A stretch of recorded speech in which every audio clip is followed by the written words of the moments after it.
Carl Wilson grew up fast. He was a sophomore with an adult's amount of responsibility when he joined the Warriors. He had a lot on his plate. You know, he was a young father. He was working, did not live with his parents, was living on his own, and really had more on his plate at 16 years old than I did at 43 years old. Football was Carl's escape, his outlet to feel like a normal high schooler. We adored him.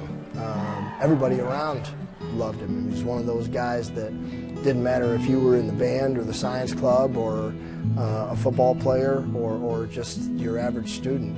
He got along great with everybody, and unfortunately, you know, found himself at the wrong place at the wrong time.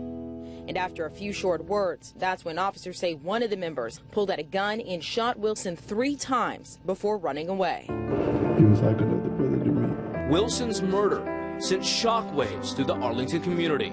It prompted a serious and sensitive conversation towards change. I had an opportunity to meet with Chief Will Johnson, the police chief here in Arlington, and in our very first conversation, at some point, I told him that we have kids that are in our program that are afraid of the police, and not afraid of the police the way that I think most people think, afraid of the police in regards to a lack of trust. That conversation sparked the blueprint for a program called Coach 5-0. Each Arlington ISD football program now has a police officer who serves as the team liaison and mentor. Martin's police officer is Detective Brian Jones.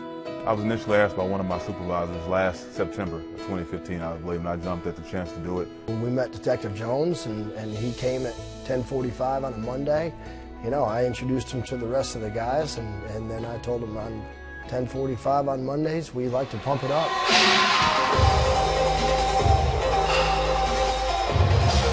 They're just hanging out, so they know Brian Jones and not Detective Jones. So when we have something happen in our city, they have a good relationship established with the police department where we don't have a lot of civil unrest because they know individual officers. They have a good contact with an officer, they go back and tell their family and friends, and that's how you change the climate in the country. Not many people get to live beside a cop and be like, yeah, I know him. He's our guy, and he's over here working with us and keeping us motivated and lifted, so it's a great feeling. It has been very instrumental in changing the perception of the police, because he is one, and we know him, and we know what he's all about, and I think that has broken down some barriers that our country is struggling through right now. Not only is he a workout warrior, he's at every game, home or away. Go George, go Joe. Plus, Detective Jones actively checks up on the players. He's gaining trust and building relationships that will last beyond football season. That's good, that's good. Make sure we finish this first semester strong. A lot of it's encouragement, praise.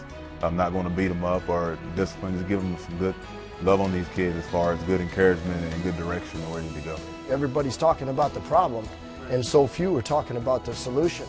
The solution's right here. It's happening every day, and everybody wins. You know, Detective Jones loves it. The police department loves it.